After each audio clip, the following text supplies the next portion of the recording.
Welcome to हमारी third video of parenting. और आज का टॉपिक जो है वो है कि हम बच्चों को कैसे सिखाएं कि वो अपनी फीलिंग्स को एक्सप्रेस करें। बच्चे अक्सर हरकत कर बैठते हैं जब उनको अपनी फीलिंग्स इसका इजहार करना नहीं आता। आपने खुद एज पेरेंट्स गौर किया होगा, बात बड़ी मामूली सी होती है, छोटी सी बात होती है और मसला भी इतना बड़ा नहीं, लेकिन उसमें बच्चे बड़े सख्त रवैया और बड़ा एक अजीब रद्द अमल देते हैं। यानी दरवाज़ा ज़ोर से बंद कर देना, ज़ोर से ऊंची आवाज़ में बात करना या चीख के बात करना और चीज़ें उठा के फेंकना। इसका ये मतलब नहीं कि वो एक बदतमीज़ है या बदतहसीब है। इसका सिर्फ एक ही मतलब ये होता है कि बच्चों को अभी ये डिफरेंस पता नहीं। जब बच्चे अपनी फीलिंग्स को एक्सप्रेस करना नहीं जानते तो वो दरअसल अपने रवैयों में बताते हैं। इसलिए बहुत ही इम्पोर्टेंट और पावरफुल स्किल है कि हम बच्चों को ये सिखाएं कि अपनी फीलिंग्स को एक्सप्रेस करें, अपने इमोशंस को नाम दें, उनको बताएं, ताकि वो सारा फोकस उनके बताने पे और वो शिफ्ट वहां पे जाए, ना कि उनके रद्द अमल या उनके अमल से पता चले। एज एडल्ट्स, क्योंकि हम एक काफ़ी लंबे चौड़े प्रोसेस से गुजर चुके हैं, तो हमें एक पता है कि फीलिंग्स को कैसे एक्सप्रेस करना है। हमारे पास एक बेहतरीन वोकैबुलरी है, अल्फाजों का मजमुआ है, जिसमें हम अपनी बात को एक्सप्रेस करते हैं, मुख्तलिफ अंदाज में करते हैं, मुख्तलिफ लफ्ज़ों में करते हैं।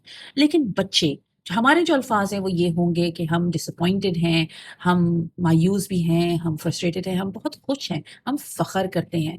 लेकिन जो बच्चे होते हैं उनकी बड़ी लिमिटेड वोकैबुलरी होती है और हम इस बारे में बात कर चुके, जैसे खुश, हैप्पी, सैड यानी अफसोस, गुस्सा और डर। इन अल्फाजों के बीच में बाकी सारी फीलिंग्स, इमोशंस को भर दिया जाता है। अब आप खुद सोचें कि एक बच्चा जो कि जेलसी फील कर रहा हो या वो नर्वसनेस फील कर रहा हो या वो ये फील कर रहा हो कि जैसे मुझे अ, तकलीफ हुई है, किसी बात से धोखा मिला है, कहीं न कहीं वो अपने अल्फ़ाज़ों को बयान करना नहीं जानता, तो वो फिर अपने अमल से दिखाता है और ये अमल उसके लिए एक एक्शन में हमारे लिए पड़ता है कि जैसे वो बैड बिहेवियर है। अब यहाँ पे सवाल बहुत इम्पोर्टेंट है कहने वाला और अपने आप से पूछने वाला एज़ पेरेंट्स, कि बजाय इसके कि मैं ये बिहेवियर को कैसे रोकूँ, मैं यहाँ पे क्या फीलिंग्स को एक्सप्रेस करना सिखाऊँ? ये शिफ्ट बहुत ज़रूरी पड़ जाती है। अब देखते हैं बच्चा ऐसा करते क्यों है। देखें, बच्चे इमोशनल लैंग्वेज को लैक करते हैं। अगर बच्चे की कोई चीज़ जो उसकी है, चाहे वो खिलौना हो, आईपैड हो या कोई भी चीज़ जो उसको बिलॉन्ग करती है और वो कोई इसकी इजाज़त के बगैर ले ले, तो हाँ, वो हिट करेगा। एक बच्चा जिसको हम इग्नोर कर रहे हैं, जो फ़ील कर रहा है कि हम उसकी बात नहीं सुन रहे, तो वो चीखेगा, ज़ोर से कोई अमल करेगा जिससे हमारी तवज्जो उस पे जाए। एक बच्चा जो एम्बैरेस फील कर रहा हो, जिसको लग रहा हो कि वो अशेम्ड है, एम्बैरेस्ड है, तो वो रूड हो जाएगा, वो बड़े गलत तरीके से बात करेगा। और एक बच्चा जो कि फील कर रहा हो कि वो एंग्शियस है, घबराहट सी है, तो वो कोशिश करेगा कि वो कोई भी चीज़, हिस्सा, गेम्स या एक्टिविटीज़ जो भी घर में है, चाहे आना-जाना जो भी किस्म की हो, वो उसमें पार्टिसिपेट नहीं करेगा। देखिए, बिहेवियर एक ज़ाहिरी पार्ट है इसका, कि इमोशंस जो कि गैर ज़ाहिर है, उसके बारे में। अगर हम बच्चों की ये शिफ्ट को, इन चीज़ों को समझ पाते हैं, तो इनके लिए आसान हो जाता है। हमें बच्चों को सिखाना है कि वो अपने रूट कॉज़ जो कि इमोशन है, उसको कैसे एक्सप्रेस करें। अगर एज़ पेरेंट्स आप ये सोचें कि बिहेवियर भी एक कम्युनिकेशन का तरीका है, तो यहाँ पे बच्चों का जो भी बिहेवियर है, वो बेसिकली कम्युनिकेशन, वो हमें कुछ बता रहा है क्या? अब गौर ये करने की बात है कि हम वो सुन रहे हैं और देख रहे हैं।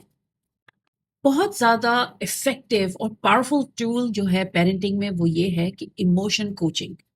हाँ, ये इमोशन कोचिंग होती क्या है?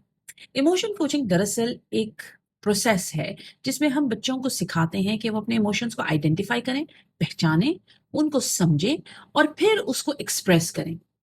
ये कोई 1-2 कुछ बैठक की चीज़ें नहीं हैं, ये एक लाइफ लॉन्ग प्रोसेस है।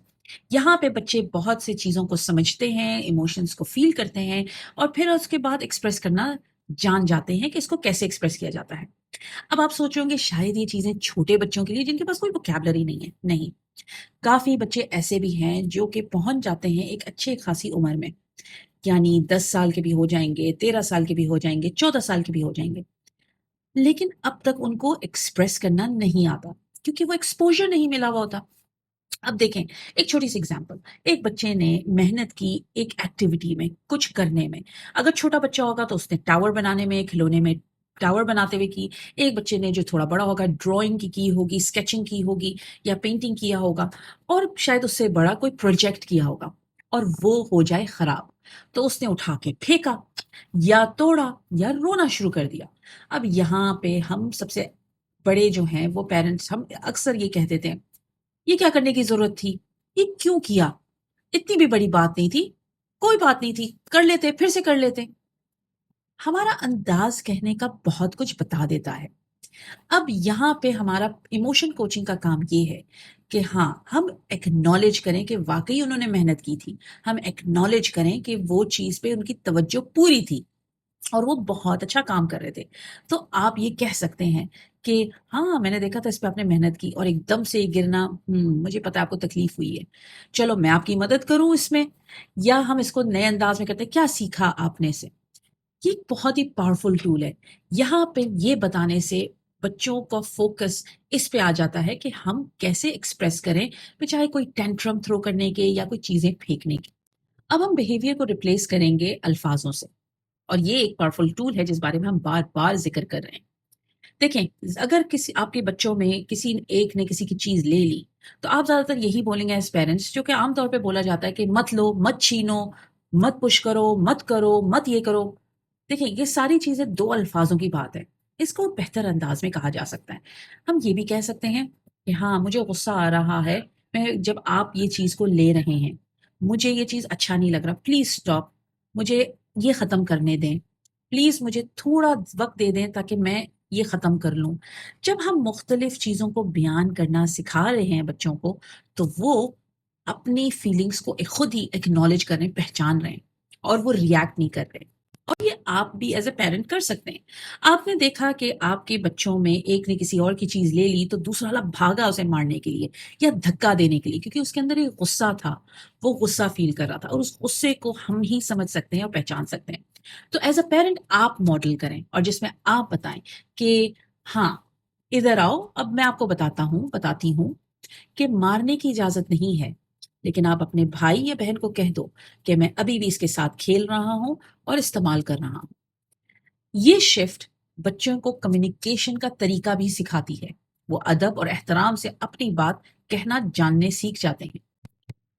बच्चों की वोकैब्युलरी बढ़ाने के साथ-साथ ये भी कोशिश करें कि आप उनके लिए एक सेफ स्पेस क्रिएट करें। देखें, एज़ पेरेंट्स हम लोग तो सोचते हैं कि हमने बहुत ही पुरसुकून माहौल दिया हुआ है, लेकिन अनकॉन्शियसली, अनइंटेंशनली हम बच्चों के लिए वो माहौल नहीं बनाते। हम उनको शर्मिंदा भी करते हैं और उनकी फीलिंग्स को रोक देते हैं। ऐसे कि जैसे उनको ये महसूस ही नहीं करना चाहिए था। आखिरकार वो भी हम जैसे इंसान हैं और वो हम जैसे इमोशंस रखते हैं और इमोशंस खुद ब खुद आते हैं। ये चीज़ उनका उस पे कंट्रोल नहीं होता। जैसे मिसाल के तौर पे हम कह देते हैं कि लड़के रोते नहीं हैं। इसमें उदास होने की ज़रूरत नहीं है, इसमें रोने की ज़रूरत नहीं है। भाई-बहनों शेयर करो, क्या ज़रूरत थी भाई को पूछने के लिए? ये सारी बातें बताती हैं कि आप उसकी फीलिंग्स की रिस्पेक्ट नहीं कर रहे।